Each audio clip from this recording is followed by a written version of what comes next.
अस्सलामुअलैकुम रहमतुल्लाहि व बरकातुहू। छुट्टियां गर्मियों की होने जा रही हैं। बहुत ज़्यादा शदीद गर्मी है। कुछ पेरेंट्स जो हैं वो तो साज़ा का अच्छा अदब एहतराम करते हैं, लेकिन अक्सर सुनने में आता है कि उस्ताद कार क्या रहा है। जब घरों से बुलाएं आपकी बच्चियां कुछ नहीं कहती तो आगे से एक अजीब सा जवाब होता है कि क्या करें, कहना नहीं मानती। अगर आप अपने घर से बच्चे को कहना ना मानने का आदी बना के उस्ताद के हवाले करेंगे तो उस्ताद के पास कोई जादू की छड़ी है। आपके पास घर में तो 2 बच्चे, 3 बच्चे, 4 बच्चे आप अलग अलग कमरों में बिठा देंगी, कहीं सेन में बिठा देंगी। उस्ताद ने उन्हीं बच्चों को एक ही कमरे में बिठाना होता है। 50 होते हैं, 60, 65, 70 तक भी होते हैं, जो शरारतें भी करते हैं और जो इस माहौल के आदी हो चुके होते हैं कि माँ जब तक चीखती नहीं या थप्पड़ नहीं मारती तो वो बैठते नहीं हैं। और उस्ताद को हुकूमत ने कह दिया कि मार नहीं प्यार। अब ये जो दही इलाकों के बच्चे हैं या फिर आम शहरी एवरेज जो गवर्नमेंट स्कूलों में आते हैं, उनके घरों का माहौल ही ऐसा है कि माँओं की या घर वालों की तरबियत में ये बात ही नहीं है कि बच्चा जो है वो बात से सीख जाए।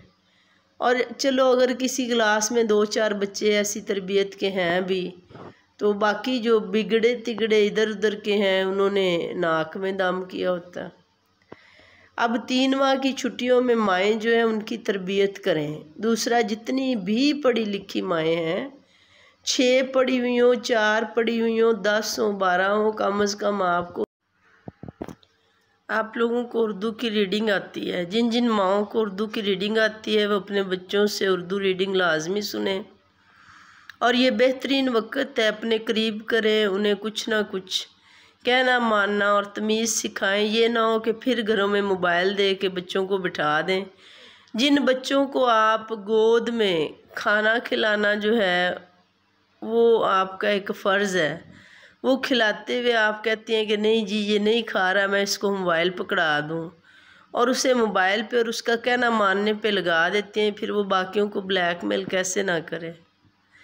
बच्चों को ज़्यादा से ज़्यादा वालिदैन जो हैं वो पहाड़े सुने। पहले पहेलियाँ होती थी जिसमें मेंटल कंजप्शन होता था। कुछ बच्चों को दीनी कहानियाँ सुनाएं, कुछ अपने साथ अटैच करें। और जितना मर्ज़ी आप लोगों का एक टफ शेड्यूल होना, औलाद के लिए टाइम लाजमी निकालें। कोई 1 घंटा 2 घंटे ऐसे फ़िक्स करें जिसमें बैठ के सिर्फ़ ये हो कि कोई घर का काम काज या दूसरे काम ना हो। आपके मियाँ बीवी के जहन में ये हो कि इस घंटे में बैठ के हमने बच्चों की तरबियत करनी, उनसे वो बातें करनी हैं जिससे इनके जहन पे पॉजिटिव असर हो। और फिर असातिज़ा कराम जो हैं वो ख़ास कर उन बच्चों की लिस्ट बना लें जो बच्चे बहुत ज़्यादा प्रॉब्लमेटिक हैं क्लास में, या वीकर हैं, या बहुत ज़्यादा हाईएस्ट अचीवर हैं। जो हाईएस्ट अचीवर हैं उनका भी एक ग्रुप हो और वो अपने टीचर के साथ अटैच हों ताकि उनकी और पॉलिश करने में वो उनकी मदद कर सके। गाहे बगाहे हफ्ते बाद 4 दिन 3 दिन डेली बेसिस पे जब भी हो उन्हें थोड़ा बहुत गाइडलाइन अगर वो लें, मतलब कॉल वगैरह करें तो उस्ताद दें। और जो बच्चे बिल्कुल ही, मैंने तो ये देखा है कि मेरे जो गांव के बच्चे हैं वो रीडिंग में बहुत पुअर हैं। शायद वहाँ पे उस्ताद ही नहीं थे। 34 सीटें थी, पहले 8 लोग थे, फिर हम 14 हुए। अब अल्हम्दुलिल्लाह हमारी प्रिंसिपल साहब आई, हम 15 हो गए।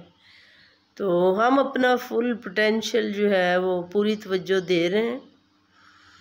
ख़ासकर जो वीक बच्चे हैं ना, सारी क्लासेस जहाँ भी जिस भी स्कूल के हैं उनका एक ग्रुप बनाएं, उन्हें एक डायरी में रखें, उनकी मदद से कहें कि हफ्ते में 2-3 दफ़ा आपसे कम्युनिकेट करें और आप भी उनसे पूछें कि इस हफ्ते में आपने इन्हें क्या करवा लिया है, क्या इनमें बेहतरी आई है। और अब ये बच्चा आपके पास है, बेहतरीन वक्त है, आप इसे जैसे भी है ट्यूशन्स वगैरह पे इतना ना डिपेंड करें। आप ख़ुद भी देखें कि आपका बच्चा जो है वो क्या कर रहा है। सिर्फ खाली ये ना कर दें कि रिटन वर्क जो है वो रजिस्टर्स भर के ले आए, लिख के।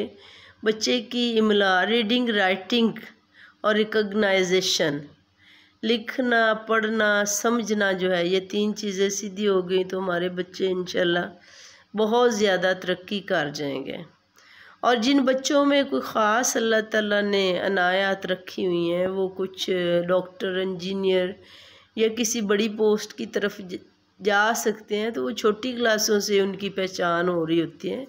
उन्हें भी एक एवरेज बच्चे की तरह डील ना करें। पेरेंट्स को भी चाहिए कि उन्हें कोई ख़ास कुछ स्टोरी बुक्स ले दें, कोई इंग्लिश आसान में हो, कुछ उर्दू में हो, कुछ मैथमेटिकल वर्क जो है वो बच्चे को फारिग ना रहने दें, किसी न किसी काम में थोड़ा बहुत मसरूफ़ रखें। और इनकी जिस्मानी सेहत जो है ना, उसका भी ख्याल रखें कि लाजमी इनकी एक्सरसाइज। सबसे अहम बात जो है वो ये है कि बच्चे को कुरान पाक और नमाज का आदी लाजमी करें।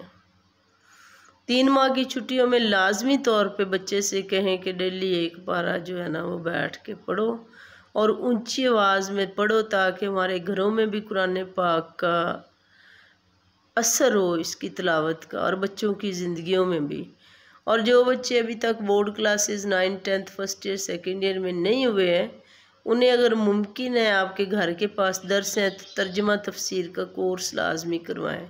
मैंने अल्हम्दुलिल्लाह 5वीं के बाद अपनी बेटी को स्टार्ट करवाया था, तो जब वो 7वीं में आई तो उसने संद ले ली। तो चलें, आप अगर वो फर्स्ट ईयर में माशाल्लाह हो गई है, 9, 10th के पेपर दिए, तो फिर बच्चा जैसे जैसे बड़ी क्लासेस में होता है उसका बढ़ता जाता सिलेबस। दीन की समझ बहुत लाजमी है। इस्लाम बहुत प्यारा दीन है, हमें इसकी इक़दार की हिफाजत भी करनी है और उन पे अमल भी करना है।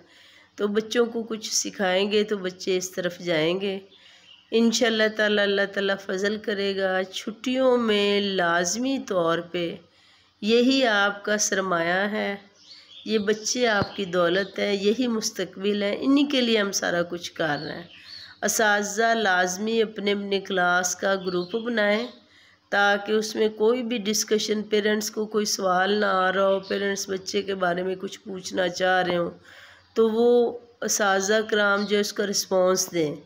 और बच्चों की माएँ जो है वो लाजमी इन टच रहें, वो कुछ ना कुछ करवाएं। ये ना हो कि 3 माह के बाद जो बच्चा है वो बिल्कुल ही जो कुछ आता था वो भी भुला के आ जाए। अपना बहुत ख्याल रखिएगा। अल्लाह हाफ़िज़।